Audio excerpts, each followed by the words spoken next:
Wondering, do you have any message for all the people on this side of the crowd that want to hear you really get them going?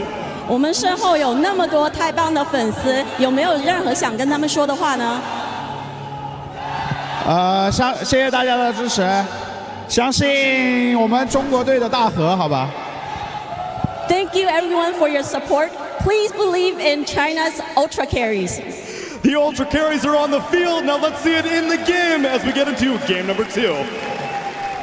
Yeah, I'd say Faceless Void is an ultra carry for sure.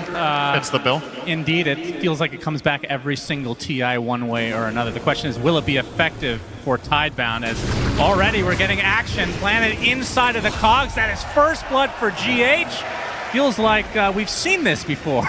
Yep. 3 of the same 5 heroes from last game for NGX. There are some pretty meaningful adjustments being made here, though, that do give me more faith in Tidebound to have a better showing than game number 1. The panel was talking about it. I think this time around, possibly the support pairings they have will lead to better laning. And in comparison to the Shaker mid that you and I have had some trouble seeing the impact of, mid Sand King has looked very strong and consistent in this tournament, and also doesn't lose its lanes very hard. When you have bad matchups, you just pull waves, you farm with Sandstorm, you semi-jungle. Yeah.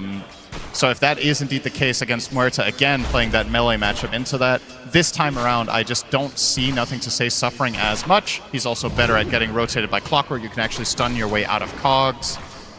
There's a lot of upsides compared to game 1. But that said, Tidebound again have a relatively slow lineup. So can Nigma Galaxy play the same pace as last time, then we could see the same outcome.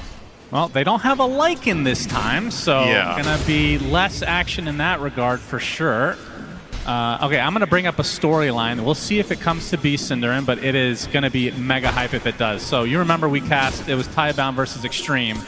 Bach was playing Centaur with the cart, of course, which we're going to bring up the singular time in this cast, I promise. And on the other side, XXS was playing the Undying with the Tombstone. It was save versus save. Yep. Undying prevailed. This time, it's Bach playing Undying with the grab ally versus GH Supernova save. Which one is stronger?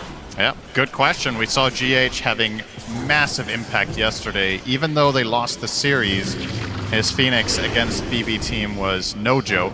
It seemed almost uncounterable at that stage of the game. It feels like you just literally can't kill Egg anymore. And the range that he had was insane. Like, you can't do much about it other than try to jump him and just deal with him outright. I guess the one upside here is the only...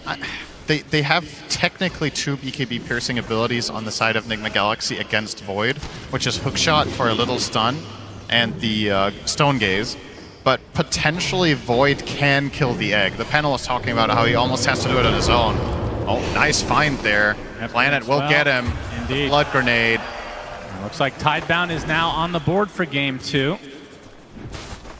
And in terms of the Chronosphere damage this time around, we've talked about that being kind of a lacking thing in some of these lineups. You have Epicenter, and what else? Epicenter, Tombstone, Inkswell, Stroke of Fate. It's not bad. Does Tombstone, the zombies continue to spawn, I assume? They spawn, but they don't attack. Yeah. Yeah, so it's mainly the Sand King, obviously, but Grimstroke can be a bit of an X factor in those Chronos. It also allows Void to make plays that he usually can't. Giving him that Inkswell can be very powerful. And how's Dark Portrait this game, if the Ags ends up coming to be for Planet? I mean, it's really good against Medusa, so that's the only hero it's good against. It's pretty bad against Muerta.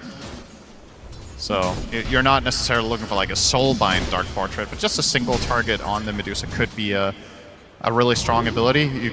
If you consider how teams are banning Darkseer when they're running Medusa, this is a more, in some ways, more reliable counter. It's just you have to get there. Yeah.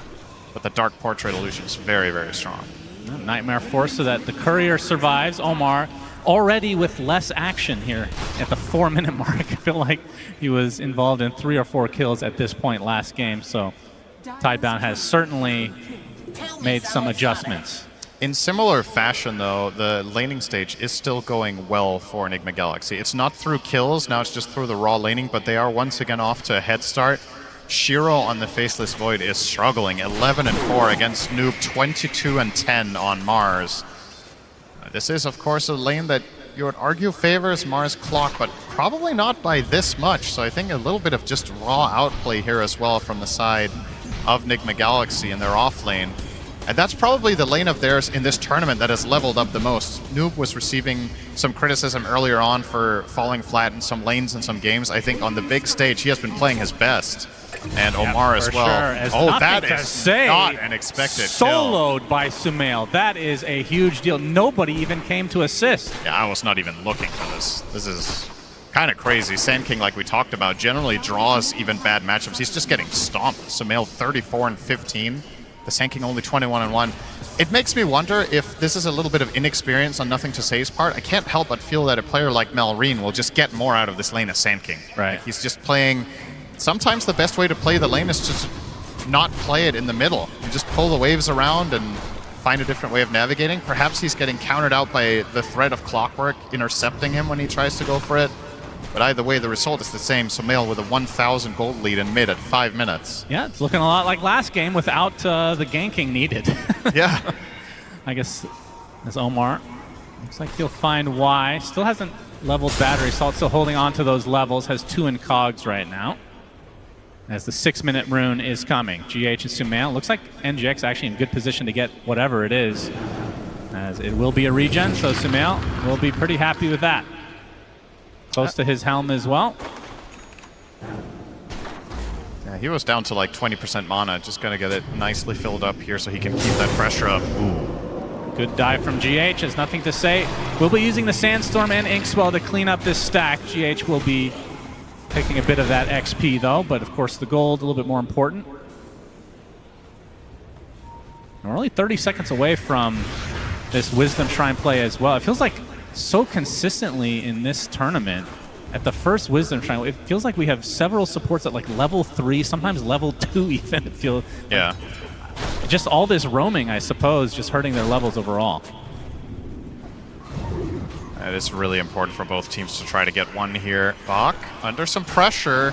He's actually getting cooked. Gets a double decay, though, but I don't know if this is going to be enough. Sunray pretty strong. Dive to follow. Mystic Snake as well. He gets off another Soul Rip and will walk away. It looks like both Wisdom Shrines will be traded. Yeah. He's going for the Helm of Dom on the Undying.